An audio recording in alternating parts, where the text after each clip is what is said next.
Okay guys, welcome back to 15 and 15. Thank you so much for joining me on another video and congratulations on coming so far in the program already. On this short video, I want to talk to you about networking groups and being able to get out there, network and create joint venture partners and strategic relationships. And so there's really three big topics here. Now, one of the things that I did in the early days to grow my business was to start by going out and networking. I didn't have a brand, I didn't have a following, but I knew that I had a dream customer. And a critical question to ask yourself when you're marketing your business is, where can I find my dream customer in the highest concentration? And for me, that was in the local networking community groups. And there's a couple of great online places you can check for what's happening in your local area, what networking events are occurring.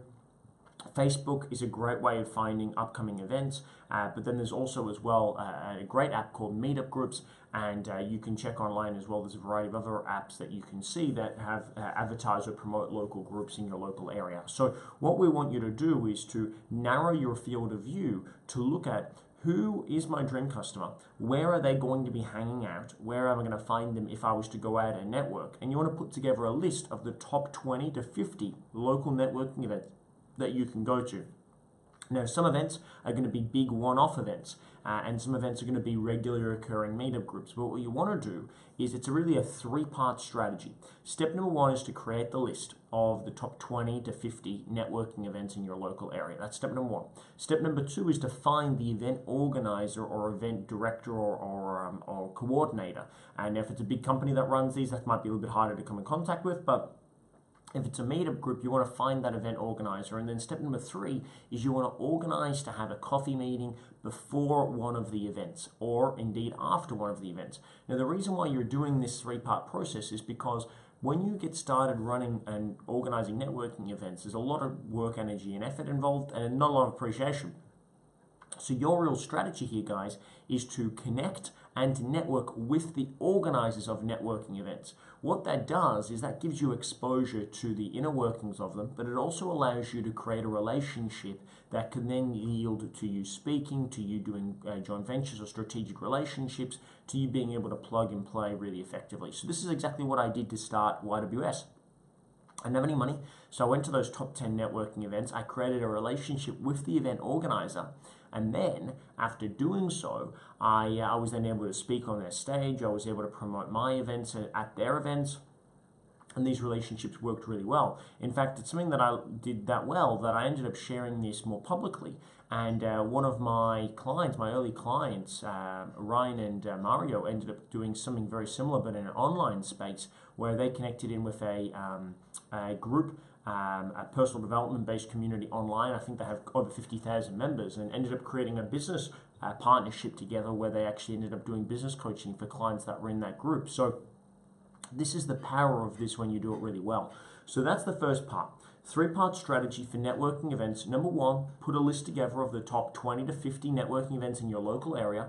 Number two, find the event organizer. And number three, approach them via social, via email, via phone, however you need to be able to get in front of them and to do a coffee and ask them an important question. How can I value add for you? Can I help you get more members to your groups? Can I help you support your group? How can I add value? And you do that, you build a relationship. And then what we can do is we can plug our irresistible offer into that group. We don't want to do it to start with. It's about building that relationship in the very beginning. But what we can do is we can add a lot of value, and eventually then that value will create a return on investment for us. So that's the first thing I want to talk about on this video, which is networking events. And so that's your little homework assignment. The second part, which really stems from that, is this piece around creating joint venture partners and strategic relationships. Now, a lot of people struggle to get momentum in business because they're just tooting their own horn, and they don't have a network or an army of people out there that are supporting and building brand equity, leveraging opportunities, and creating really amazing fan opportunities as well. And this is what joint ventures and strategic partnerships are all about. We've had some very successful ones, and I've had a few failures in the past, but most of the successful ones have yielded hundreds of thousands, if not millions of dollars in revenue. In fact, I once launched based on a joint venture and strategic relationship into Melbourne. That's how we went from just Perth to Melbourne. Was I had a client who had a friend or an associate based in Melbourne who had a database of 500 people in his team, and that's how we launched our business. I gave him a split of what we made in the early days, And we use that to then grow and build our presence in Melbourne. So let me give you a story that I thought was fantastic at explaining the power of this. And really, the key message here is, what can I do to add value to you? And when you do that first, you get a massive return on investment second. So some of you will know a gentleman called the name Brad Sugars. If you don't know, you may know his company, Action Coach. It's the world's largest coaching franchise in the world, and I've got a lot of respect for Brad and what he's accomplished and achieved. In fact, one of my early clients was the man responsible for taking Action Coach from Australia and franchising in the United States and making it the brand it is today. Richard's his name. So anyway, getting to know Brad and Richard, I once heard this story, and Brad had a business based in Queensland, I think it was at the time, which was a boutique women's clothing salon, and they did garments and dresses, purses, bags, etc. They're very high end, so we're talking a couple of $100 to a couple of $1,000 items in the store. So boutique customers, very hard to come by, but very affluent, going to spend a lot of money. Brad did a quick survey of the current clients that he had, and he asked them some powerful questions. And one of the questions he asked them was, what are some of the local businesses that you go to frequently? And what he found was that approximately 30% of all of the women that shopped at his store went to one hairdresser, which was a couple of blocks around the corner, and again, a very high-end, affluent brand, but 30% of his total customers went to that one salon, and that told him something, as it probably should tell you. If 30% of my customers go to one place, well then the reality is that probably more of my customers could go there and get value, but more than likely, if 30% of my customers go to one place, then they've got probably some customers as well that obviously come here, but not all of their customers come to me. And so what he decided to do was to reach out to this local hairdressing salon and put together a joint venture strategy. And the way that he did it, I thought was really, really special. So he had these silk gowns in the store, and these silk gowns in the store were selling for, I think, $700. Selling for $500 per gown. I'm just going to do this math with you so I make sure I get it right. Selling for $500 in store, and it cost him $80 to be able to do. So it was a $500 gown, and it cost him $80 to have these gowns made. So $80 and $500 was the cost of them if someone wanted to purchase in the store. So he went to this lady that ran this hairdressing salon, and I'm just going to call her Rebecca. He said to Rebecca, he said, "Hi, my name's Brad. I have this business just around the corner. We sell female clothing, and I did a quick survey of my clients, and we found that 30% of my customers are actually your customers. They actually come to you. And I would imagine that you guys have some customers at the hairdressing salon that probably could come to me, but they just don't know about me, or they haven't been and visited me yet. So what I want to do is pretty special. I want to give every one of your female customers this silk kimono gown for free. And it's worth $500. That's how much we charge it in the salon for, and we'd like to do it for free." Now that's a really special, exciting opportunity for the hairdressing salon, obviously, because not very often do you get a woman or a guy come into your store and say, "Hey, I want to give away a $500 dress for free to all of your members." To which she said, "Well, that's all good, but what's the catch?" And he says, "There is no catch." He says, "I prepared this letter for you that you can send out, and this is how the letter read. Dear," and it's called one of the customers, Susan. "Dear Susan, thank you so much for being a really valued customer here at our local hairdressing salon. We appreciate your business so much. And I was in a local clothing store called Brad's Clothes, or whatever it was called. I was in a local clothing salon, and I saw this amazing silk kimono gown, and it was $500, and I know you probably never purchase it for yourself, but I decided I wanted to do something really special for you. And so what I've done is I've purchased one for you, and I've put it behind the counter. I didn't know what your size or what your color was that you would like, so I've just asked them to put a couple of different ones behind the counter, and all you need to do is take in this letter from me to the salon, to the clothing store, and then they will help you do a fitting and help you select which one's the right one for you. Sincerely, lots of love, Rebecca. So beautiful worded letter to that extent. Obviously, it's not about, hey, I've done this business partnership with Brad, blah, blah, blah, he wants to sell you something. Not about that, just purely value add. So did that, and then what Brad did behind the scenes was he made sure all of his staff, all of his staff that worked in the clothing store were trained in how to upsell. And so the clients that came in, he said that he had 200 women come in to take advantage of the offer, and 70% of the women that came in to take advantage of the offer ended up spending over $700 in the store because they got a gown and a dress and a pair of shoes, etc., etc., etc. So 30% of women just came in, got their gown, and left. 70% of the women came in and ended up spending over $700. So let's have a look at that. He gives away 200 $500 gowns. That's to the value of the customer. So he's given away $100,000 of perceived value. That's the first number we need to look at. 100K is the value he's offered. Okay. Second point is, what's it actually cost him? Well, $80 is the actual cost of the dress, so it's actually only cost him 200 times 80. It's actually only cost him $16,000 in actual cost. Okay. So already pretty good return on investment. You've given away $16,000 worth of product, but you've got $100,000 in value now with a potential joint venture partner. But then obviously for that $100,000 in value, you now have 200 customers. So if you know your numbers, you know you're going to be able to get that value back pretty quickly, which is really powerful. However, 140 of the customers spend on average $700 a pop. So just off the top of that, you're looking at the, he was able to generate back, what's that? That's 28 plus 70. You're looking at $98,000. $98,000 was what he was able to generate back in cash based in sales from products and services he had in the store. So it's cost him $16,000 to be able to make on the back end of that $98,000. Now he has to take out the cost of the staff, obviously, and the cost of the actual garments that he did sell, but nonetheless he's made a lot of money back and he's got 200 new clients. More importantly, he's created a joint venture partner. So this is a great example of how just by creating an alignment and an alliance, you can create a huge partnership that has huge value. Now he has 200 new customers. He's got a raving fan in Rebecca at the hairdressing salon who's willing to promote and tell everyone about his work because he's just given her $100,000 worth of stock. He's made $98,000 and it's only cost him $16,000.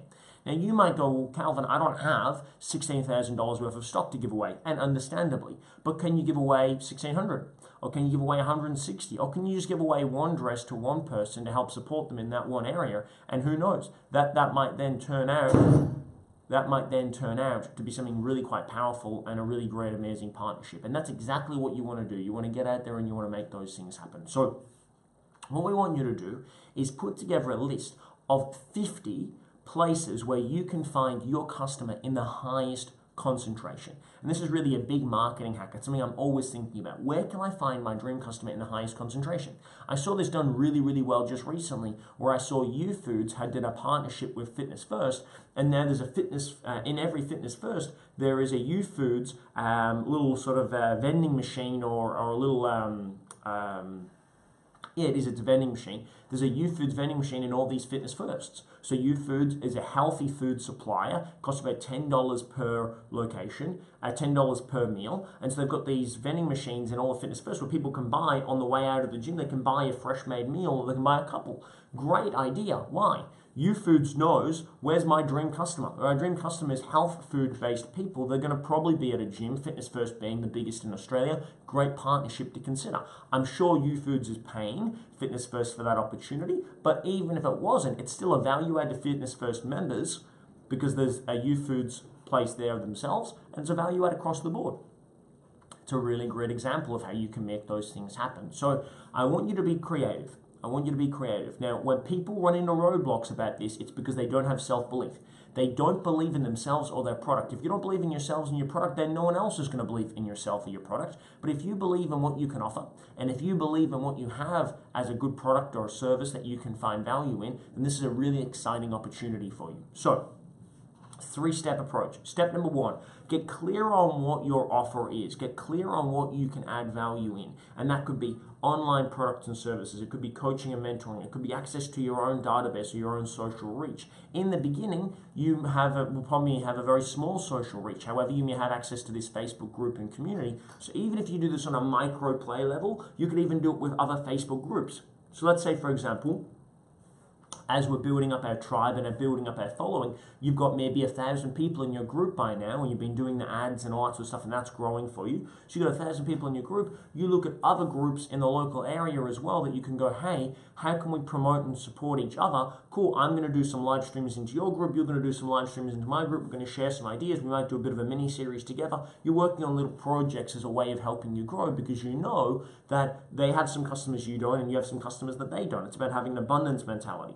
It's really powerful to think about what are complementary services and products, not competitive services and products. So for example, if I was to look at Amplify Business Coaching, probably not going to do a JV partnership with another business coach, because in essence we're targeting the same thing. However, I might do a JV partnership with an accountant, or with a lawyer, or with a bookkeeper, or with a banker, or with a marketer, or with a leadership company, or an outsourcing firm, for example, because I know that my customers will get value from them, and I also know that their customers probably also going to need some coaching and some support. So that's a great value add that you could put together, is understand who your dream customer is, and then what are they going to access across the board, and consider where are they spending their money, and then do JVs associated with that as well. Really powerful opportunity. It doesn't have to be a paid joint venture partner. It can be content only. It can be shared resources. It can be promoting each other's brand or product. But really, it's got to be led first and foremost by you being innovative, being creative, creating the opportunity, and considering how can I value add? How can you value add? That's an endless based question. But considering that a lot of time it's going to be how do I help you get more customers? How can I add value to your current customers? Or how can I give you an experience or solve a problem for you? So I'm always thinking about that. What's a problem that person's going to have? How can I get them more customers, or how can I add value to them in some way, shape, or form? And if you don't know, just ask the question. That's a really powerful way of doing it. So step number one, put together a list of where can I find my dream customer in the highest concentration, online through networking events, online through Facebook groups and community pages, and live through local businesses or organizations. Second step is, again, find that organizer, find that coordinator, find out that decision maker. And then step number three is consider how can I add value. Best way to do that, create an introduction, speak to them and say, hey, look, this is what I'm about. We're creating a community of support. We're creating a bit of a support network of people in the industry that have got similar interests, that have similar customers, that we can add value to one another. I'd love to work with you, and I'd love to add some value to you as well. I ask for nothing. I only just want to find a way to add value to you, and hopefully we create a relationship. So is there some ways that I could do that? Are there challenges you're dealing with? Can I help you with this, this, and this? And don't be afraid to just go out on a whim and do something that's a bit outrageous and help them in some way, shape, or form, because you put yourself on their radar pretty quickly. So that's your homework, is to put together your list of networking events and your JV strategic partnership lists that you can do reach out to and connect with. And maybe even it's something as simple as being able to get people to come to your group, your tribe group, and vice versa, you doing a bit of a shout out and a plug for them inside that group as well. Good luck, guys. Let us know if you have any questions, and remember to kick some big goals as we amplify your businesses and get you 15 clients in 15 days.